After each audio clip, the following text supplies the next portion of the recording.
Hey, where's Perry?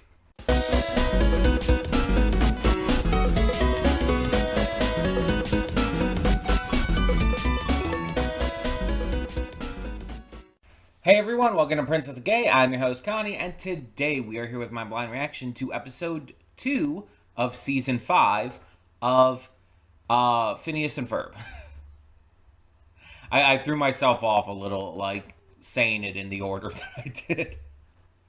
Either way, the first episode of this season, this revival season, was really good. It was a very strong start that kind of played with our expectations and gave us a bigger threat than we would have really expected. But at this point in the series, when you have 4 seasons previously, multiple specials, multiple movies, it's like, yeah, having big threats is going to happen a little more often. And most of these episodes are probably going to be pretty standard Phineas and Ferb fare, a lot of the same stuff we're used to.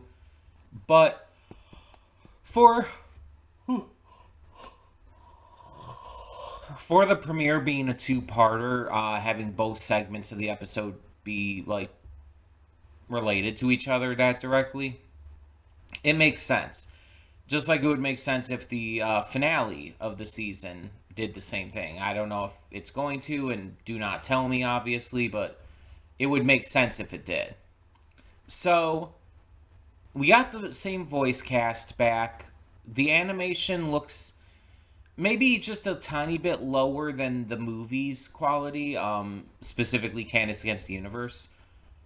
But it's still higher than the previous seasons had been. And overall, it seems to be kind of like playing up the same kind of like humor, playing up the same kind of like scenarios that we're used to. And I believe someone commented on the first video that they weren't a huge fan of the revival because it kind of reset everything, especially with like Doofenshmirtz and whatnot. I don't mind that because it's like it kind of poked fun at it in the first episode. Like Doof said something along the lines of, "Oh, I'm bad again."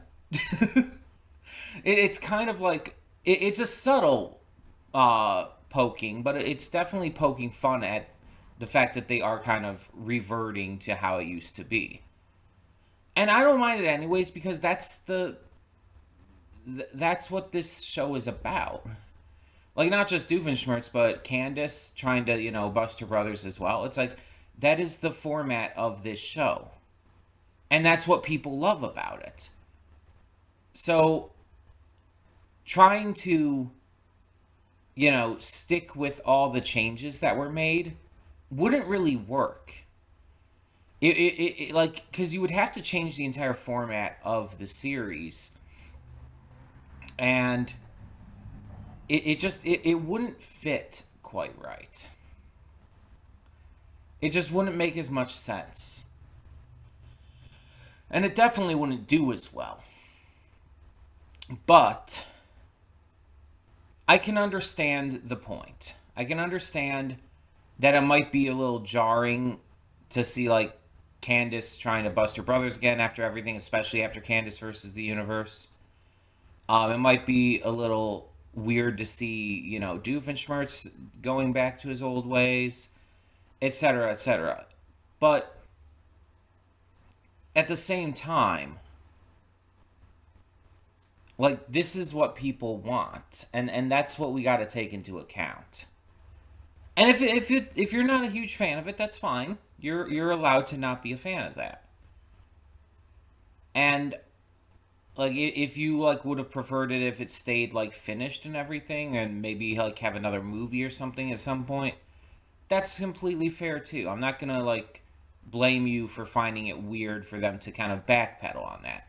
But you also have to realize, like, this series isn't meant to be like a show with huge continuity. Phineas and Ferb does have continuity, but like that's not the main draw of it.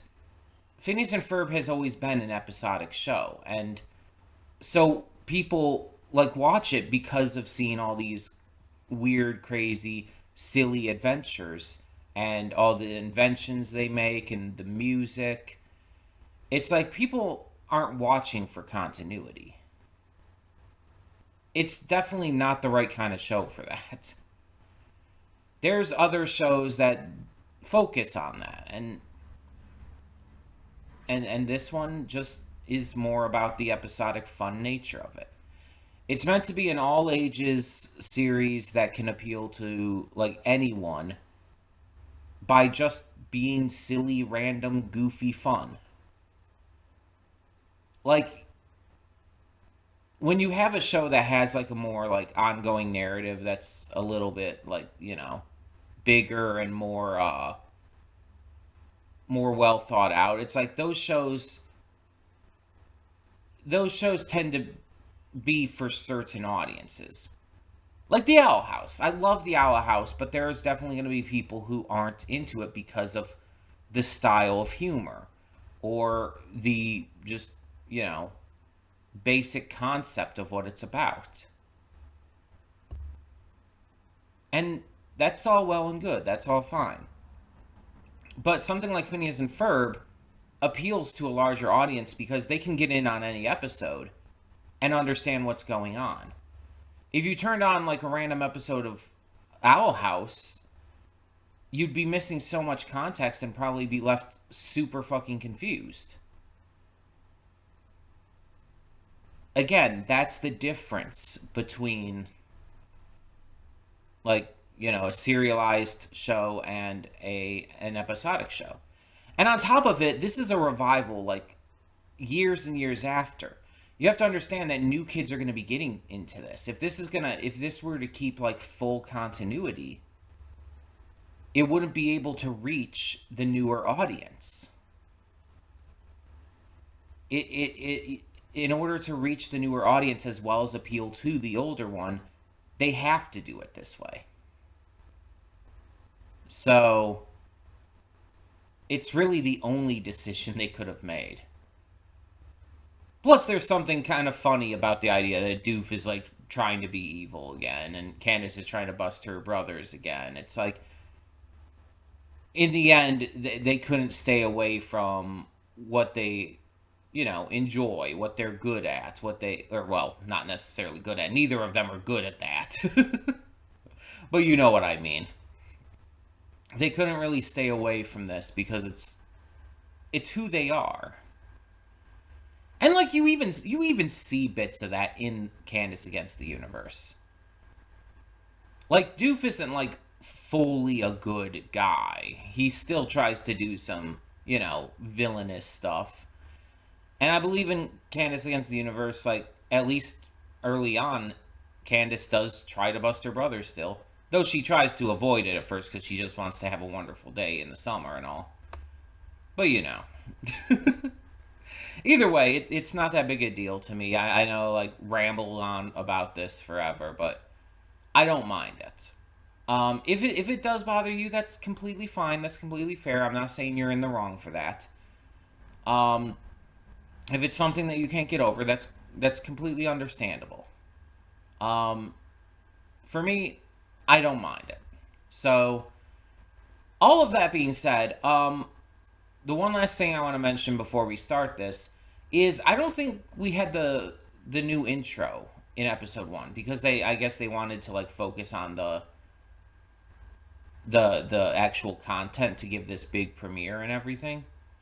So, and I mentioned even back then that I had not seen the intro yet back when we did the first episode. So, I make it sound like it was a long time ago. It was just last week. So, I'm interested to see like how they do the new intro. I've heard it's different, but I don't know in what way. I assume the song's probably going to be mostly the same. I'm just curious as to like what changes are going to be. Maybe it's going to be a little lyrically different. The visuals might be different. I'm very curious. So let's get into it and find out. Hold up just a sec. Before you click that link down in the description below to get to today's video, I want to remind you of all the awesome content we have both on this channel and the Princess of Gaming channel. Let's check it out.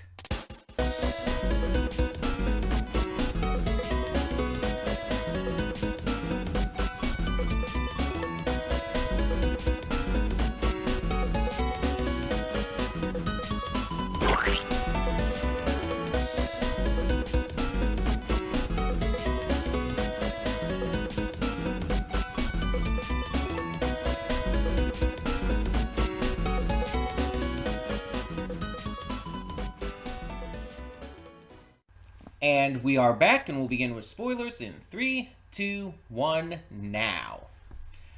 So the first segment here with the submarine sandwich submarine sand sculpture. It's just like, I feel like that segment was just an excuse to make every pun possible about subs and sand, and you get the gist. It's pretty... like that's pretty much what it seems like the gist of it is. Doofenshmirtz's entire plan to just get food because he doesn't want to leave because of the crazy window he has for the oven repair is silly. I'm almost a little disappointed they didn't like even mention something like a food delivery service, because it's like I know this is like takes place a year after the events of the first one, but they could bring up something like that, because Phineas and Ferb kind of takes place in a nebulous time period where it's like it's clearly modern day to some degree, but it doesn't like go out of its way to like showcase anything that really would specify a specific year. But food delivery service has been a thing for quite a while now. I feel like they could get away with that. I feel like it would make sense. And they didn't have to like have Doof like using it. Just have it like mentioned at some point. Like it could easily be brought up. Hell, with the submarine, they could mention like food being like delivered in a way with that because of the way it moves and all. They could easily have done something with that and like have it like tie into a joke with Doofenshmirtz and Perry as well. I don't know. But it went pretty much how you would expect. The sea shanty was fun, especially with the random pirate guy who ended up being the oven repairman coming in out of nowhere. And Candace actually like questioning like, wait, who are you? Like that was really funny. Also, I don't think I saw him in the credits there. Let me check real quick. Cuz he's another I guess possible guest character. I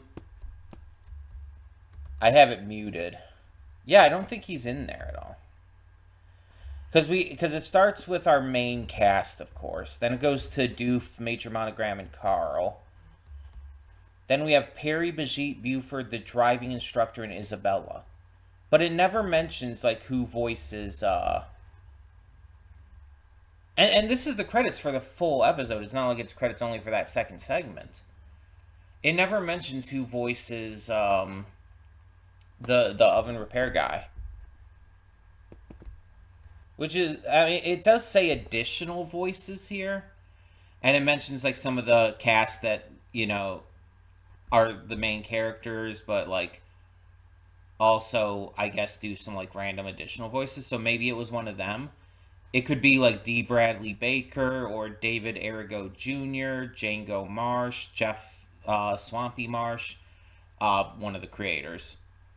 Apparently Olivia Olson had a little cameo role in it too, which is really fun. I wonder which character or characters she was in like the background. Maybe she was the ice sculpture girl. I don't know. Olivia Olson, for those who don't know, is Marceline in Adventure Time. She's also in Phineas and Ferb as Doofenshmirtz's daughter, Vanessa.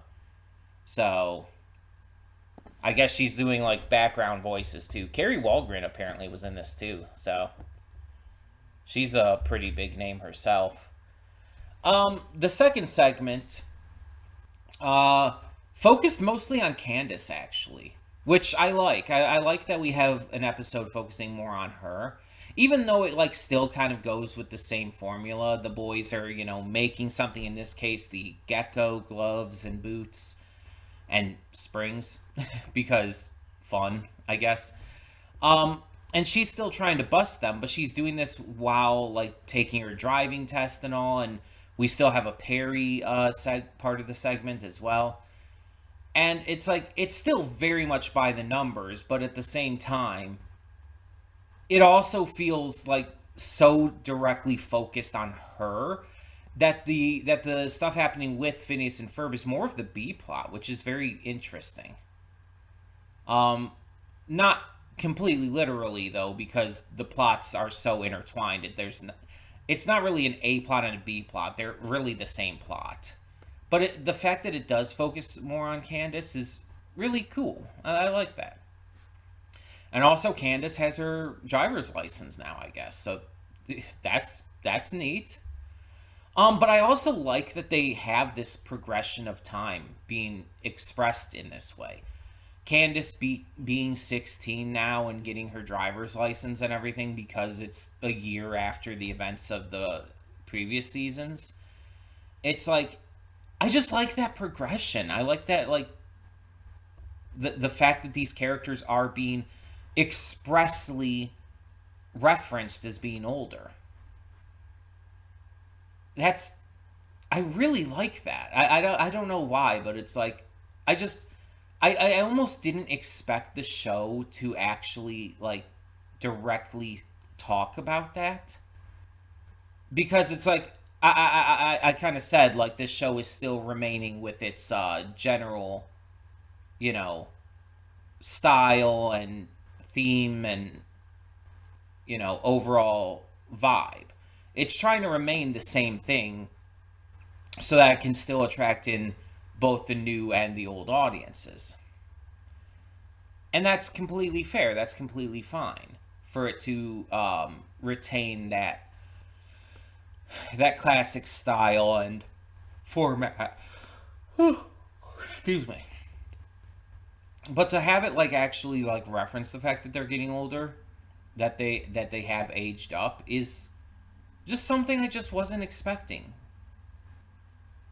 And it's such a small deal. It's like not like a big like thing at all, but it's just really cool to see. Also, that like the head in the water with the breathing apparatus, that has to be a reference to a previous episode, like from one of the first four seasons that I just don't remember. Keep in mind that I haven't seen the original four seasons in a long time, and like outside of Candace Against the Universe, I haven't seen much of anything of Phineas and Ferb in quite a long time. So there's going to be a lot of things I just don't remember about what happened and stuff. Like I remember certain things, like obviously Love Handle, the backyard beach, and so on and so forth. But there's going to be some things that just completely fly past me. I just will not remember. Um, Phineas and Ferb has always like brought in some pretty cool guest voices, so I really like that they brought in Jonathan Banks, and it seems like he had fun with this role for as small as it was. Um, I really can't wait to see like what other kind of guest VAs they bring in. I feel like they could really bring in some big ones considering how big this series is at this point.